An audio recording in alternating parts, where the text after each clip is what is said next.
A continuación, vamos a escuchar al doctor Joaquín González González, que también es neurólogo, ¿verdad?, con una especialidad en doctorado en medicina por la Universidad de El Salvador, médico internista por el Hospital Nacional Rosales, también médico neurólogo por el Hospital Nacional Rosales, con una rotación en el Instituto de de Neurofisiología y Enfermedad Cerebrovascular del Instituto Nacional de Ciencias Médicas y Nutrición Salvador Subirán en la Ciudad de México. Actualmente es médico neurólogo del Hospital Nacional San Rafael, del Instituto Salvadoreño de Rehabilitación Integral. Es miembro del Colegio Médico, de la Asociación Americana de Neurología y de la Asociación Salvadoreña de Neurología, con publicaciones distintivas como el perfil clínico del síndrome de Guillain-Barré en El Salvador y timectomía en pacientes con miastenia grave. A continuación dejo al doctor con la temática neuropatías compresivas.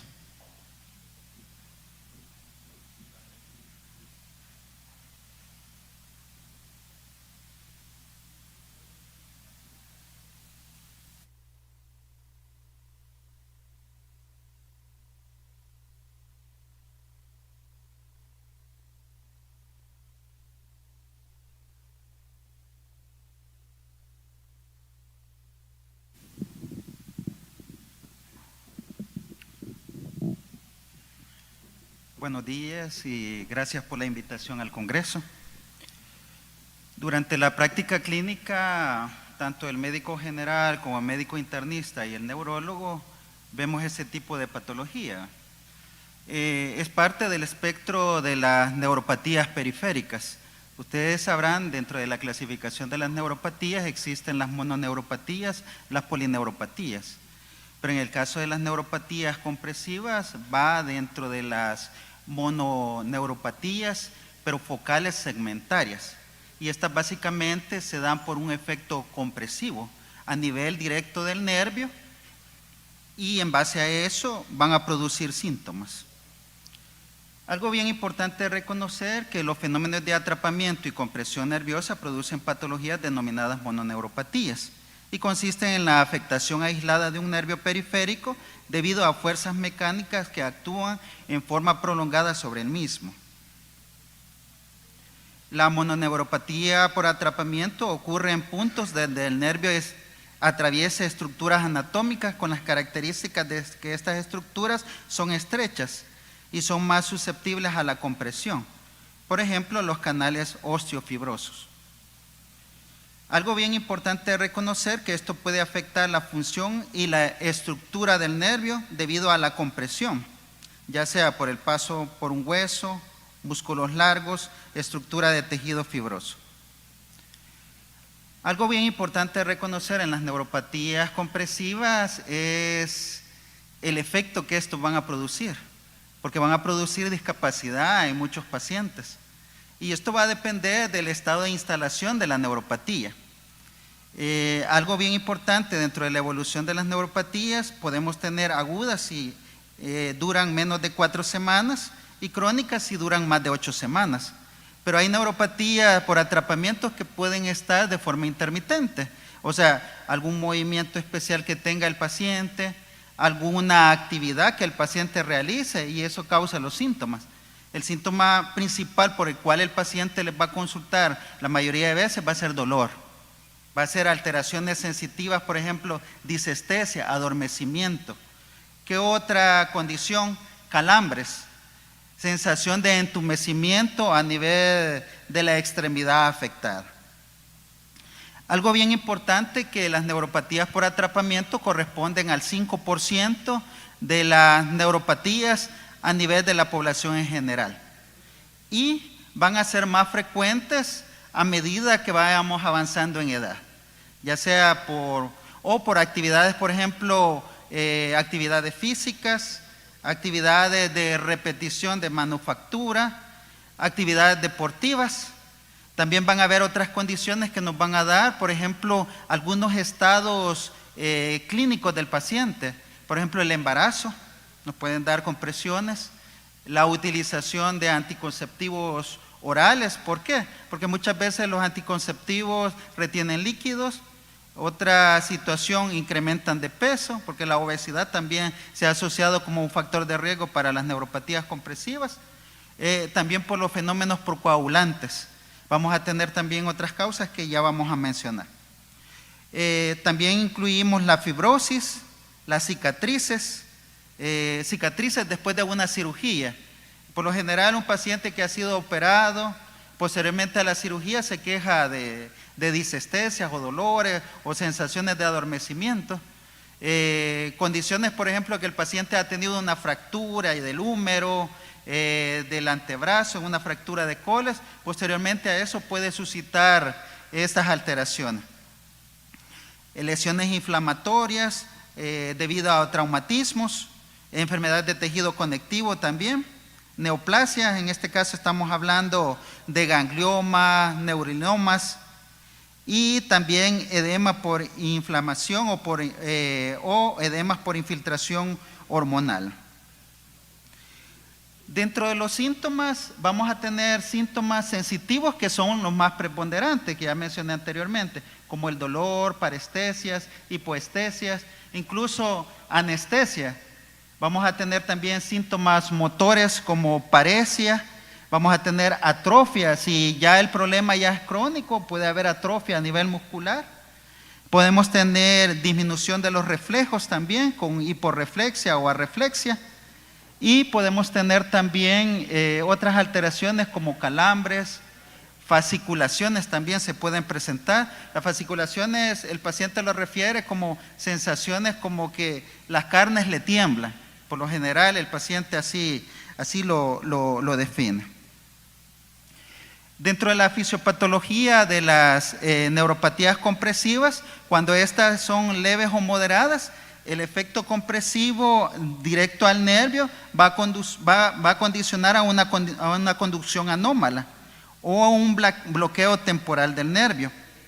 Pero cuando ya las lesiones, por ejemplo, ya son graves, pueden haber invaginaciones en las capas de mielina, estamos hablando dentro de la cubierta del nervio. Hay cambios, por ejemplo, mielinólisis o axolisis a nivel del nervio, y se da un efecto que se llama degeneración valeriana. La degeneración valeriana es un efecto degenerativo a nivel del nervio, específicamente dentro del axón. Antes que se dé la regeneración del nervio nuevamente, tiene que haber una degeneración valeriana. Y esto va a producir alteraciones también. Dentro de la clasificación de las neuropatías, por lo general existe una serie de entidades dentro de las neuropatías por atrapamiento. En el caso de las extremidades, nosotros las podemos clasificar de miembros superiores y de miembros inferiores. Pero también hay otras condiciones en el cual, por ejemplo, tenemos el síndrome de la salida torácica, que es una afectación de nervios que pasan a través de la clavícula y la primera costilla. Tenemos también el síndrome del túnel del carpo, el síndrome del nervio mediano en la porción supracondilar del húmero, el síndrome del nervio mediano en el codo y antebrazo, el síndrome del nervio interóseo anterior a nivel del nervio radial, el síndrome del nervio interóseo posterior del radial, el síndrome del túnel cubital, el síndrome de compresión del nervio unal a nivel de la muñeca por el canal de Guito, y tenemos el síndrome de atrapamiento supraescapular. El síndrome del nervio femorocutáneo, a este le llamamos la meralgia parestésica, y tenemos el síndrome del nervio safeno y por último el síndrome del túnel tarsal. A continuación vamos a ver cada una de estas patologías, pero las más frecuentes dentro de estas neuropatías de atrapamiento. Y vamos a comenzar con una patología bastante frecuente y que nos va a llegar, el síndrome del túnel del carpo. El síndrome del túnel del carpo es una patología que se da por afectación del nervio mediano. Sabemos que el nervio mediano va a surgir de las raíces, de las raíces cervicales de C5 a T1. Entonces, este va a pasar por el antebrazo, va a pasar por el codo y va a pasar por la parte externa de la mano. Entonces, a nivel del codo o a nivel de la parte del canal del carpo es donde nos puede dar la afectación. y darnos el compromiso con dolor, sensación de entumecimiento a nivel del primero, segundo, tercero y la mitad del cuarto dedo, que por lo general los pacientes ahí es donde van a referir las alteraciones sensitivas. También nos pueden dar alteraciones motoras y si el problema se vuelve crónico nos puede dar atrofia de la parte palmar, sobre todo a nivel de la eminencia tenar. Algo bien importante es que es una patología que va a ser más frecuente en mujeres en una edad entre los 40 a 60 años. En cuanto a la anatomía, donde pasa el nervio mediano a nivel superior por el ligamento carpal transverso, a nivel del escafoide y trapecio, que van a ser huesecillos que existen ahí, el pisiforme, el ganchoso, los huesos del carpo y a nivel del retináculo flexor. Va a inervar los músculos tenares, los primeros y segundos lumbricales y el territorio sensitivo de la parte palmar y del pulgar. El índice, el dedo largo, la mitad radial del dedo anular. En cuanto a las causas del síndrome del túnel del carpo, vamos a tener, por ejemplo, una movilidad excesiva y repetitiva a nivel de las articulaciones. Por lo general, la gente que escribe bastante o la gente que utiliza utensilios, por ejemplo, de cocina o la utilización de máquinas de escribir, computadoras, van a desarrollar estos problemas. También tenemos causas idiopáticas, condiciones, por ejemplo, el embarazo, uso de anticonceptivos orales, otras patologías como hipotiroidismo, la obesidad, algo bien frecuente en las enfermedades reumatológicas. Dentro de estas se incluye la artritis reumatoidea por la generación de osteofitos que estos pueden comprimir.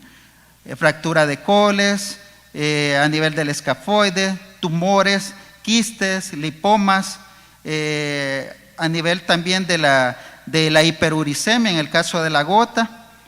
Dentro de la clínica de la afectación del túnel del carpo vamos a tener dolor, una sensación de ardor quemante, parestesias, vamos a tener que el empeoramiento de los síntomas sensitivos se van a dar por la noche y vamos a tener la atrofia tenar que ya le habíamos mencionado anteriormente.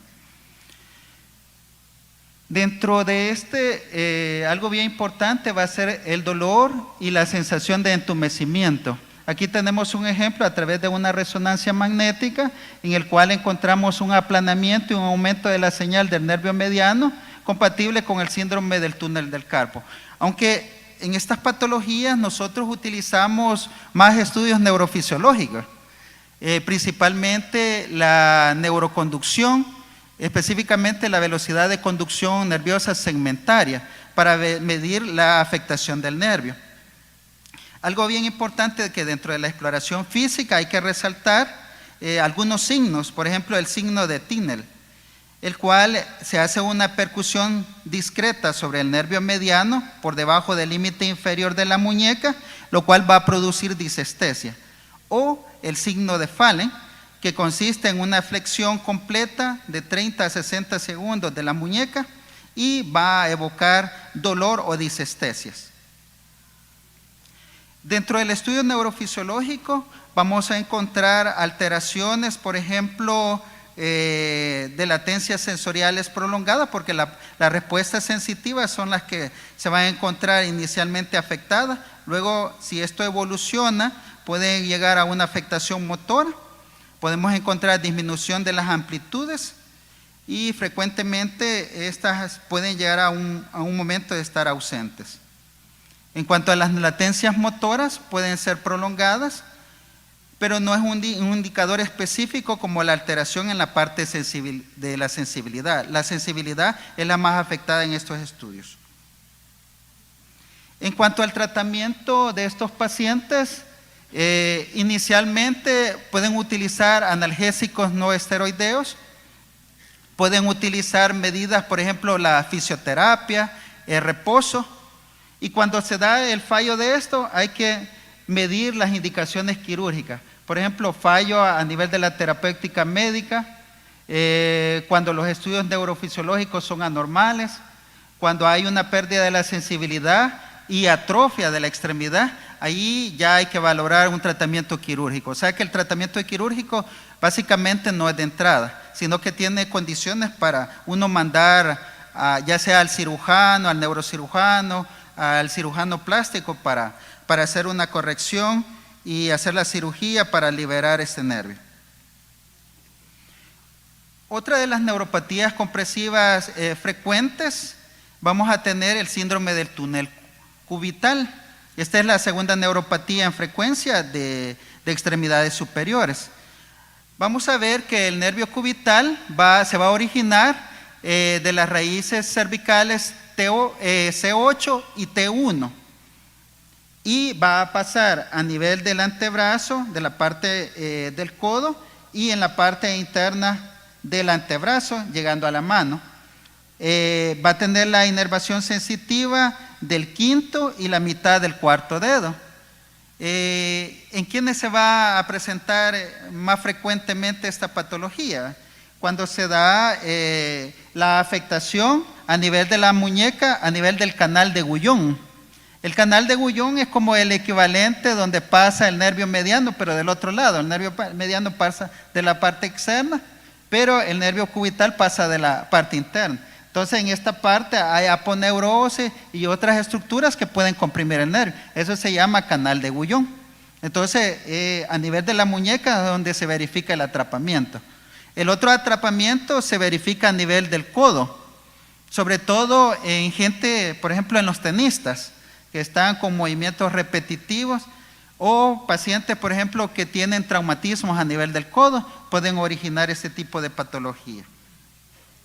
Dentro de otras causas vamos a tener las cirugías, vamos a tener las fracturas, vamos a tener, por ejemplo, alteraciones en formación de músculos accesorios a nivel de esas estructuras, tumores ganglionares. La clínica básicamente va a ser dolor, parestesia en la superficie cubital palmar de los últimos dedos. Podemos tener la deformidad en mano de garra. Sabemos que la deformidad en mano de garra no solo es exclusiva del nervio cubital o del ulnar, puede también dar mano en garra por afectación del nervio radial. En cuanto al diagnóstico, siempre utilizamos estudios neurofisiológicos donde vamos a encontrar alteraciones en la latencia, tanto sensitiva como motora. A nivel de esa parte, podemos encontrar también alteraciones en las amplitudes cuando ya hay lesión axonal, pero también los estudios de imágenes nos ayudan. Por ejemplo, las resonancias magnéticas, buscando causas de compresión extrínseca, buscando edema muscular por denervación y atrofia muscular. Ahí tenemos un ejemplo a través de una resonancia magnética, donde encontramos una hiperintensidad en la señal del nervio cubital, sin cambios en su morfología a su paso por el canal epitelial, en relación con la irritación por cambios postraumáticos. Esta es otra de las neuropatías compresivas bastante frecuente, ¿verdad? Y esta se va a dar por afectación del nervio radial. El nervio radial va a surgir a través de las raíces cervicales de la C5 hasta la T1. Este nervio radial va a pasar por la parte interna del antebrazo, va a llegar al codo y va a pasar por la parte anterior de la mano.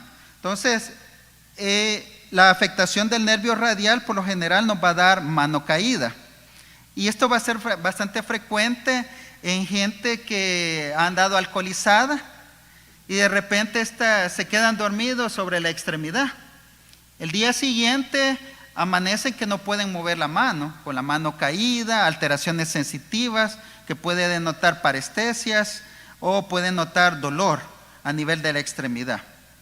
Algo bien importante que el nervio radial es un nervio mixto que al abandonar la axila baja a través del canal de torsión del húmero para dividirse en dos ramas terminales en el codo.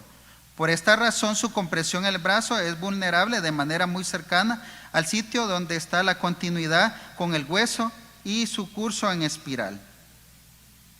Las fracturas humerales pueden causar alteración de este nervio, lo mismo que algunos procedimientos anestésicos.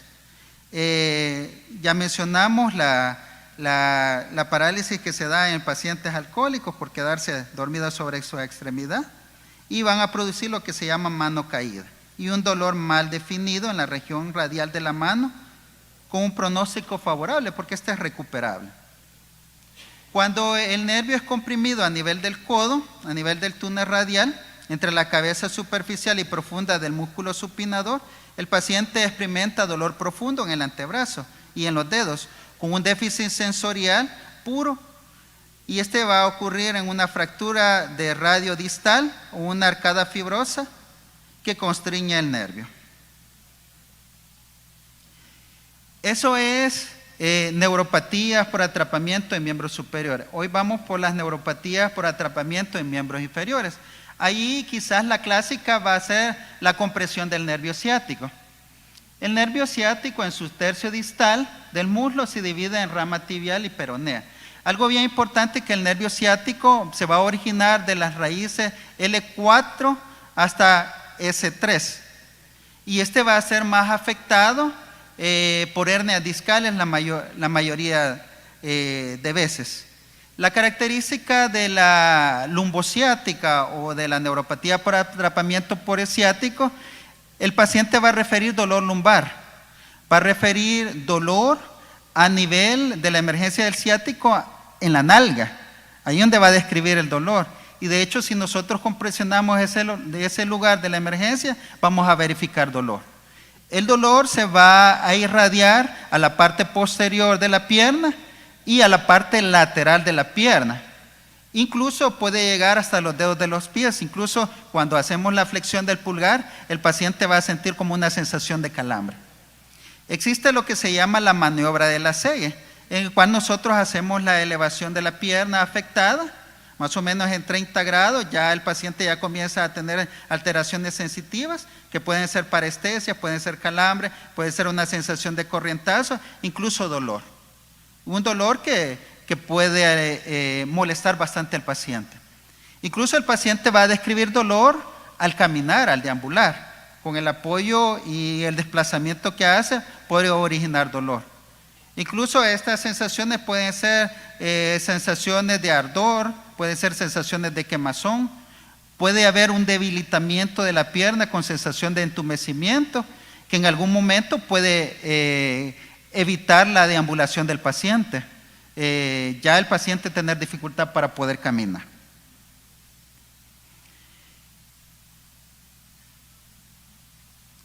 Vamos a hablar de otra neuropatía que no es tan frecuente, pero que los pacientes le van a consultar. Y este se puede confundir con la neuropatía cerebral.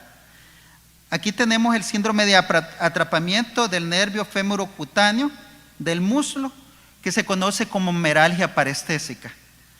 La meralgia parestésica, esta enfermedad se identifica cuando se producen parestesias o disestesias en la cara anterolateral. Aquí no es en la parte posterior ni en la parte lateral, aquí es en la cara anterolateral. Incluso se puede confundir con alteraciones de la cadera. El paciente dice que cuando flexiona la cadera puede sentir las alteraciones sensitivas. El déficit es exclusivamente sensorial, puesto que el origen de sus divisiones es posterior a las raíces L2 y L3. El punto de compresión más común es cuando el nervio sale de la profundidad de la pelvis al ligamento inguinal y medial a la espina ilíaca anterosuperior. Y es aquí donde es expuesto a la presión externa, ya sea por la ropa ajustada, por un abdomen prominente en pacientes con obesidad mórbida, pacientes, por ejemplo, que dentro de sus actividades está la carga de ciertos instrumentos, ¿va?, donde utilizan la parte del tórax, la parte de pelvis, y la compresión de eso puede dar el problema. También suele presentarse en algunos tumores abdominales o en la presencia de útero gestante. En la mujer embarazada también se puede dar este problema. En algunas ocasiones la meralgia genera confusión con la radiculopatía lumbar. En el caso de duda, el tratamiento es el bloqueo local con un anestésico combinado con esteroide en el sitio inguinal. Entonces, cuando ustedes le aplican la infiltración ahí, el dolor va a desaparecer. Y cuando existen dudas con la radiculopatía ciatal, eso nos puede ayudar para hacer ya la discriminación y establecer el diagnóstico. En ciertos casos requiere repetir los bloqueos con buenos resultados.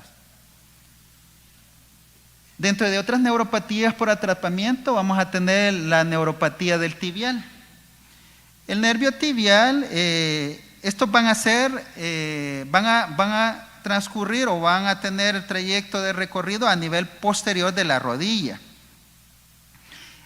Las etiologías más frecuentes por afectación del nervio tibial va a ser los hematomas postraumáticos, poscirugías, tumores nerviosos, el quiste de Becker, y la clínica va a ser una debilidad a nivel plantar o a nivel de la inversión y a nivel de los músculos interóseos, y vamos a tener hipoestesias a nivel del talón.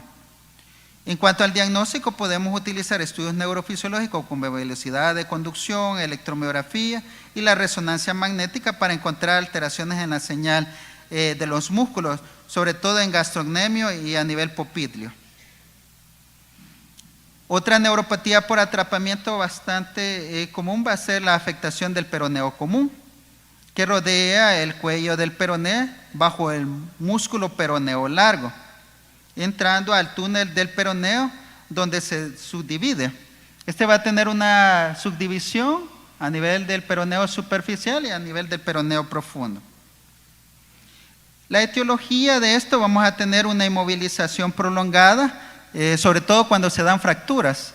El paciente utiliza una férula y en esa inmovilización que va a tener por esas 4 o 6 semanas o un poquito más de tiempo, va a causar estas alteraciones. También vamos a tener secundarias a quistes, lipomas, tumores a nivel del peroneales, genuflexiones repetidas.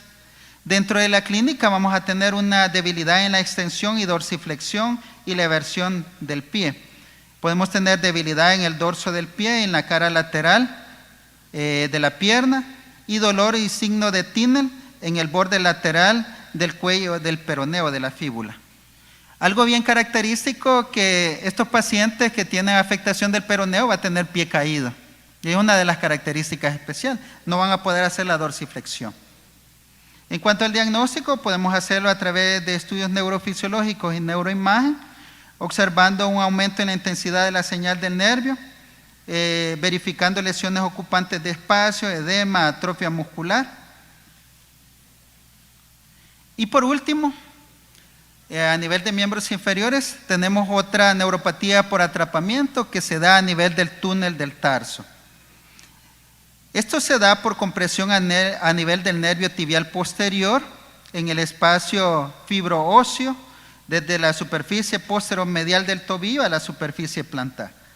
La etiología va a ser un pinzamiento postraumático, lesiones ocupantes de espacio, deformidad congénita. Vamos a tener enfermedades, por ejemplo, la diabetes, el hipotiroidismo, idiopáticas. Tanto la neuropatía del peroneo como del tarso puede ser por afectación de compresión por el calzado. Entonces es algo bien importante, porque hay gente que utiliza calzado apretado o calzado en el cual, porque hay personas que no les gusta utilizar zapatos con cinta, entonces utilizan zapatos en el cual son elásticos y eso puede causar compresión y dar la afectación. Dentro de la clínica vamos a tener un dolor quemante en cuello y planta del pie, hipoestesias a nivel del talón y la planta. Esto se va a exacerbar si el paciente incrementa de peso también, y también por el peso corporal del cuerpo. El diagnóstico se va a hacer a través del aumento de tamaño e intensidad en la señal del nervio.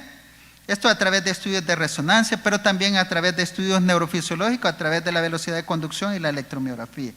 Los diagnósticos diferenciales, vamos a tener que hacer la diferenciación con la fascitis plantar y la bursitis plantar, la neuropatía ciatal o tibial y la radiculopatía sacra, que es dentro de los diagnósticos diferenciales.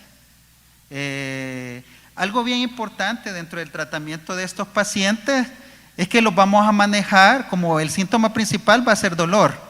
Aquí podemos utilizar tratamientos para modular el dolor. ¿Cuáles medicamentos? Los que acostumbradamente utilizamos: carbamazepina, pregabalina, gabapentina, duloxetina, amitriptilina, imipramina. Eso es para modular el dolor. Podemos utilizar analgésicos no esteroideos. En algunos pacientes, cuando esto no responde, va a necesitar el bloqueo del nervio a través de anestésicos y analgésicos. Y en algunos otros pacientes, en el 20 al 25 de los pacientes, van a tener necesidad de un tratamiento quirúrgico.